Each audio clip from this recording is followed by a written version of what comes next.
Il faut que vous fassiez tourner votre fromage sur le creux de votre main. Ah, il faut avoir le coup quand même. Justement, il faut quand même que le produit pénètre pénètre toute la surface du fromage. Voici le geste qui fait tout dans les poisses, le lavage de chaque fromage avec une solution à base de marc de raisin. C'est ainsi que vont se développer les arômes, la couleur et la texture si caractéristiques de les poisses.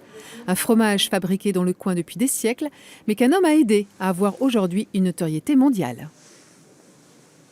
Vous êtes fier de ce que vous voyez là maintenant ? Je ne peux pas y croire. Robert Berthaud est le fondateur de cette entreprise avec sa femme Simone. C'est en voulant utiliser le lait de leur vache qu'ils ont commencé à faire du fromage, affiné dans leur cave et vendu sur place. Mais le succès les oblige à voir bientôt beaucoup plus grand. Puis au bout d'un certain temps, on a augmenté la production. On les emmagasinait dans la cave de la maison, où il y avait de l'humidité. Mais arrivé à 500 fromages dans la cave, on ne se sentait plus dans la maison. L'odeur, puis le talent commercial de Robert Berthaud et de son fils Jean sont à l'origine du succès de l'entreprise.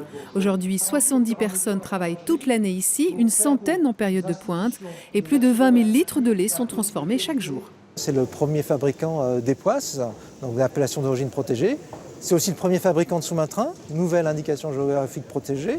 Et puis on exporte nos produits un peu partout dans le monde, que ce soit en Europe, mais également vous allez retrouver nos produits aux États-Unis, au Japon, en Australie.